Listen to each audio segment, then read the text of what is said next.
Si maintenant on vient introduire des numéros dans nos cellules au lieu du texte, donc je vais introduire des numéros aléatoirement dans mes cellules. On peut venir aussi évidemment copier comme on a fait avant ces 4 cellules et les mettre en bas, donc CTRL-C, CTRL-V. Ou bien aussi n'oubliez pas que vous pouvez utiliser directement les boutons qui sont en haut. Donc copier, et puis je clique là où je veux coller mon contenu et je clique sur coller. Donc on peut utiliser évidemment les boutons qui sont en haut. Je vais introduire d'autres numéros aléatoirement aussi. Donc voilà, donc j'ai introduit, j'ai rempli toutes ces cellules, et si je viens les sélectionner, vous voyez bien que Excel me met en bas qu'il y a 16 cellules qui ont été sélectionnées. Il me calcule aussi la moyenne et il me calcule aussi la somme de tous ces numéros qui ont été introduits. Maintenant, si j'ai besoin de faire une sélection automatique, je peux cliquer dans n'importe où dans ma petite table que je viens de créer, et je clique sur CTRL A. Automatiquement, Excel va venir sélectionner le petit tableau que je viens de créer. Si maintenant je mets le curseur à l'extérieur et que je clique CTRL A, vous allez voir que Excel va venir sélectionner toutes les cellules du fichier dans lequel je me trouve.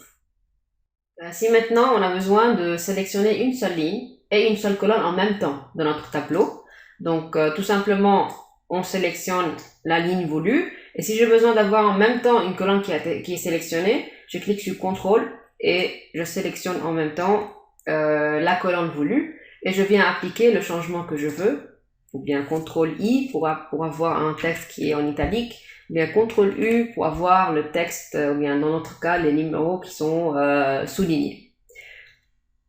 Je vais enlever maintenant ces 3 options.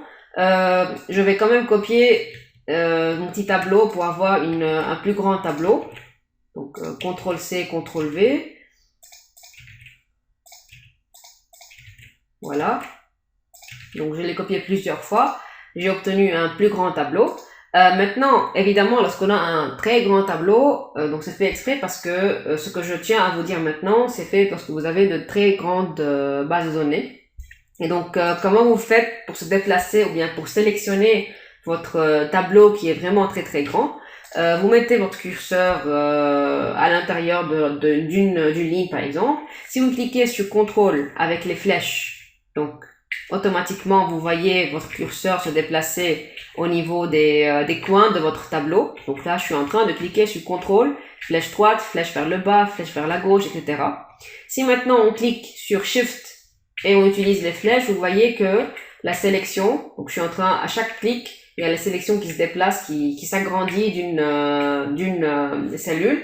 Si maintenant je maintiens mon bouton Shift et je clique sur la flèche vers le bas, je commence à sélectionner une ligne en plus. Si maintenant je sélectionne en même temps le CTRL, le Shift et une des flèches, donc par exemple vers la droite, automatiquement il y aura l'intégralité de la ligne qui va être sélectionnée d'un seul coup et non pas en allant d'une cellule à une autre. Pareil, si je descends vers le bas, automatiquement toute la table va être sélectionnée parce que je suis en train de cliquer en même temps le CTRL et le Shift. Si maintenant on vient sélectionner la cellule qui se trouve à la fin de la première ligne de mon tableau et qu'on clique Alt égal, donc vous voyez bien qu'automatiquement Excel est venu me mettre égale somme en parenthèse D8 2.O8. Donc il est automatiquement venu me calculer la somme de tous ces numéros qui ont été introduits dans la ligne de mon tableau. Et vous voyez bien qu'il y a plusieurs critères. Donc ici il y a le critère pour introduire cette fonction, c'est que on doit ouvrir la parenthèse, introduire ou bien sélectionner la première cellule, virgule, deuxième cellule, etc. Donc ce sont les cellules qu'on a besoin de sommer. Vu que là, on n'est pas venu introduire une cellule toute seule, la sélection a été faite selon un groupe de cellules. C'est la raison pour laquelle vous voyez qu'il y a le D8 2.O8. Ça veut dire que la sélection, elle s'étend de la cellule D8 jusqu'à la cellule O8.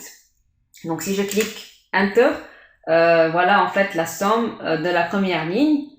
Si maintenant je sélectionne toute la ligne avec la dernière cellule et que je clique Alt égal, automatiquement, il va comprendre que je suis en train de lui demander de me calculer la somme et il va introduire directement la somme dans la dernière cellule qui est vide. Vous voyez, si je viens changer ici une des valeurs, il y a la somme qui va changer ici. Donc, je vais encore changer les valeurs qui sont en bas, donc aléatoirement. Et maintenant, si je viens sélectionner la cellule du bas et que je clique CTRL B, automatiquement Excel va comprendre que je suis en train de lui demander de répliquer la formule qui est dans la cellule qui se trouve au-dessus de la cellule que j'ai sélectionnée. Ça veut dire que vous voyez bien que dans la cellule P10, la formule qui a été introduite, c'est la somme des cellules D10 jusqu'à la cellule O10.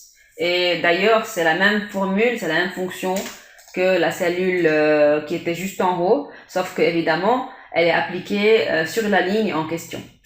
Donc ça, c'était pour le CTRL B.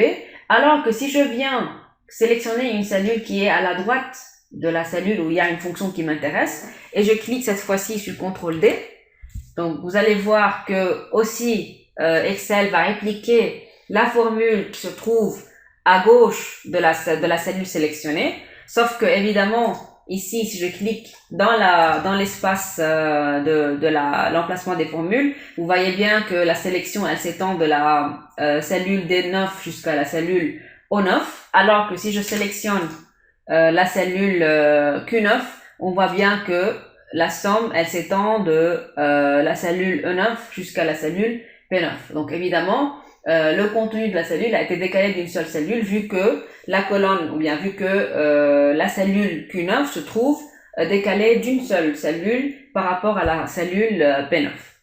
Donc voilà, on peut venir prendre la sélection et déplacer la sélection comme on veut de sorte à changer la sommation et de l'appliquer sur d'autres cellules. Je clique Enter, vous voyez bien que la somme a changé. On peut aussi finalement changer le format de notre cellule. Ça veut dire, par exemple, je peux sélectionner un groupe de cellules ici et aller choisir ou bien cliquer sur le bouton, le petit dollar en haut qui va me permettre de transformer le format de mes cellules en un format monétaire. Donc si je clique là-dessus, vous allez voir qu'il y a le dollar qui va être ajouté avec 2 chiffres après la virgule. Si aussi je souhaite transformer ou bien changer le format et le rendre en format pourcentage, je peux aussi sélectionner un groupe de cellules et cette fois-ci cliquer sur le petit bouton qui va me permettre de rendre le contenu en format pourcentage. Donc évidemment, on multiplie par 100 et on ajoute le pourcent, c'est comme ça que le format va se transformer. C'est comme si on est en train de mettre par exemple un 0,12 et si je viens sélectionner le 0,12 et je lui applique le format pourcentage, il va me mettre que c'est un 12%. Donc c'est fois 100 avec évidemment le symbole du pourcentage.